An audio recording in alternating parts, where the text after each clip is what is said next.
Book అయిపోయింది. రెండో book ఎక్కడ ఉందో.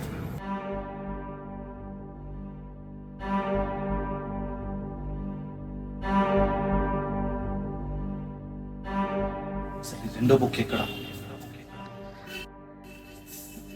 ఈ రెండో బుక్ ఎక్కడ?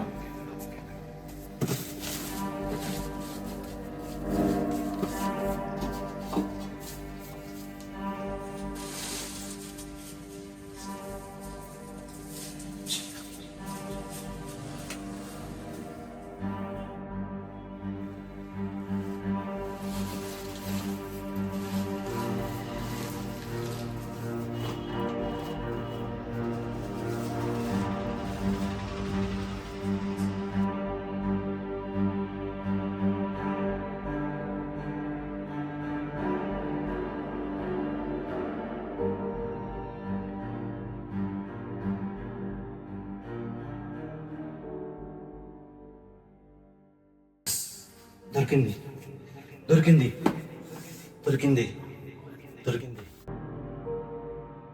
లేట్ చేయకుండా నెక్స్ట్ ఏం జరిగిందో తెలుసుకోవాలి.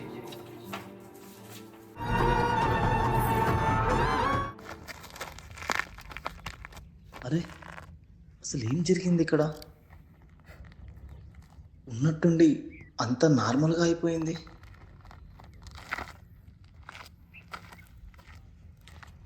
అమ్మో, ఫస్ట్ ఇక్కడ నుంచి వెళ్ళిపోవాలి.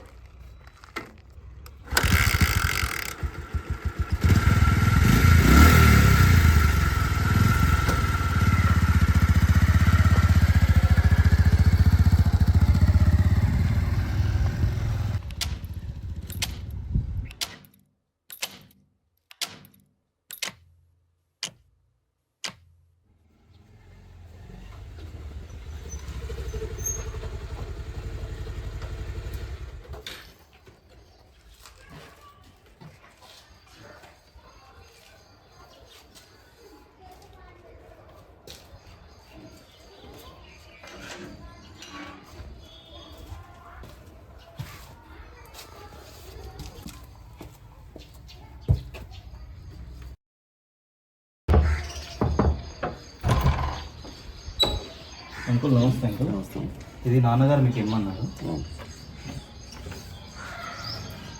సరే సరే అంకుల్, ఇది నేను వచ్చే దారిలోన కొన్ని ఆటంకాలు జరిగాయి. దాని గురించి మీకు ఏమైనా ఐడియా ఉందా? నేను కూడా ఎవరికి కొత్తగా బాబు, నాకు కూడా కొన్ని విషయాలు తెలుసు. అక్కడ ఇట్లా జరుగుతుంది అనేది తెలుసు, కానీ పక్కా సమాచారం అయితే నా దగ్గర లేదు. మీకు ఖచ్చితంగా దీని గురించి సమాచారం తెలుసాలంటే కొండపైన ఒక ఆయన ఉంటాడు. ఓకే, ఆయన దగ్గరికి వెళ్తే మీకు అన్ని సమాచారం దొరుకుతుంది.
ఈ కొండల్లో ఒక పెద్ద ఆయన ఉంటారంట. ఎక్కడ ఉంటారు? అది ముందుకు వెళ్ళాలా?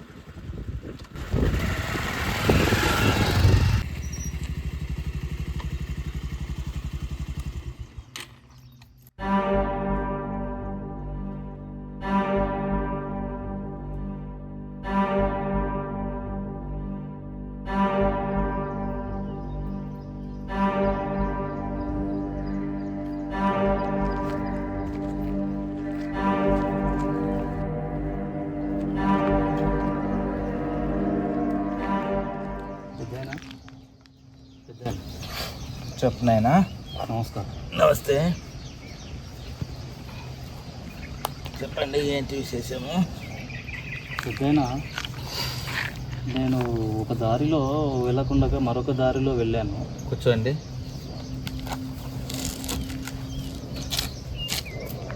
నేను ఒక దారిలో కాకుండా మరొక దారిలో వెళ్ళినప్పుడు నాకు కొన్ని ఆటంకాలు కలిగాయి. ఓకే. దీని గురించి నేను కింద మా నాన్నగారి తెలిసినటువంటి వ్యక్తిని అడిగితే ఆయనకు తెలియదని చెప్పారు. కొండపైన ఒక వ్యక్తి ఉంటారు, ఆ పెద్ద ఆయనకు తెలుసు అన్నారు. నాకు దీని గురించి తెలుసుకోవాలని ఉంది. సో అక్కడ ఏం జరిగింది, అసలు ఎందుకు ఇలా జరుగుతుంది? ఇక్కడ నీకొకటే కాదు బాబు, ఇక్కడ వచ్చే వాళ్ళందరూ కూడా చాలామందికి ఇదే జరుగుతుంది.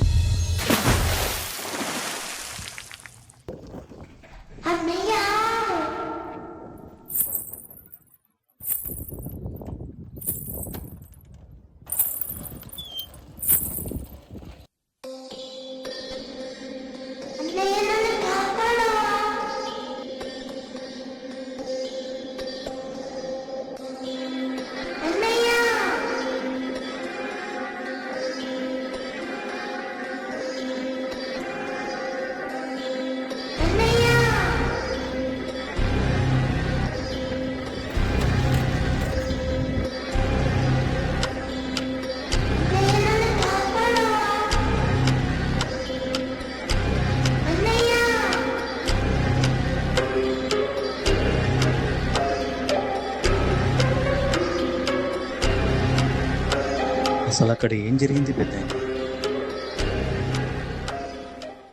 ఒక 12 సంవత్సరాల అమ్మాయి ఉండేది. ఆమె అందరి పిల్లల్లాగే ఆడుతూ పాడుతూ సంతోషంగా జీవిస్తూ ఉండేది. కానీ అందరిలాగా ఆమె జననం సాధారణమైనది కాదు. ఆమె పుట్టుక ఒక ప్రత్యేకమైన నక్షత్రంలో జరిగింది. ఆమె జీవితం ఇలా ఆనందంగా సాగుతుండగా అదే సమయంలో దూరంగా ఉన్న ఒక అడవిలో ఓ మాంత్రికుడు ఉండేవాడు. అతను తన మాంత్రిక శక్తులను మరింత పెంచుకోవాలని కోరుకునేవాడు. ఎన్నో సంవత్సరాలుగా పాత గ్రంథాలు చదువుతూ అరుదైన నక్షత్రంలో పుట్టిన 18 సంవత్సరాల యువతి కోసం వెతుకుతూ ఉండేవాడు. వెతుకుతున్న సమయంలో అతనికి కావాల్సిన లక్షణాలున్న 12 సంవత్సరాల వయసు గల ఈ అమ్మాయి కనిపించింది. ఆమె వయసు ఇంకా 12 సంవత్సరాలేనని తెలుసుకుని ఆమెకు 18 సంవత్సరాలు నిండే వరకు అదే ఊరిలో వేచి చూశాడు. అలా సంవత్సరాలు గడిచాయి. చూస్తూ చూస్తూనే ఆ అమ్మాయికి 18 సంవత్సరాలు నిండాయి. ఆమె పుట్టినరోజు రాత్రి అందరూ నిద్రపోతున్న సమయంలో మాంత్రికుడు ఆమెను చాటుగా కొండపైకి తీసుకెళ్లాడు. అతను అనుకున్న ప్రకారమే మాంత్రిక శక్తులు పొందడానికి పూజను ప్రారంభించి ఆమెను శుద్రశక్తులకు బలి ఇచ్చాడు. ఆ పూజ పూర్తవడానికి కేవలం 2 నిమిషాలు మాత్రమే మిగిలి ఉన్న సమయంలో మాంత్రికుడు చేస్తున్న పని గురించి తెలుసుకున్న ఊరి ప్రజలు రావడం చూసిన మాంత్రికుడు అక్కడ్నుంచి పారిపోయాడు. కానీ పూజ చివరి క్షణాల్లో ఆగిపోవడంతో ఆ అమ్మాయి ఆత్మ అక్కడే చిక్కుకుపోయింది. ఆ రోజు నుంచి ఆ కొండపై ఆమె ఆత్మ సంచరిస్తూనే ఉంది. అసంపూర్ణంగా ఆగిపోయిన ఆ పూజ కారణంగా ఆమెకు విముక్తి లభించలేదు. తనకు జరిగిన అన్యాయానికి ప్రతీకారం తీర్చుకోవాలని, తన ఆత్మకు శాంతి కలగాలని ఎదురుచూస్తూ అక్కడే ఉండిపోయింది.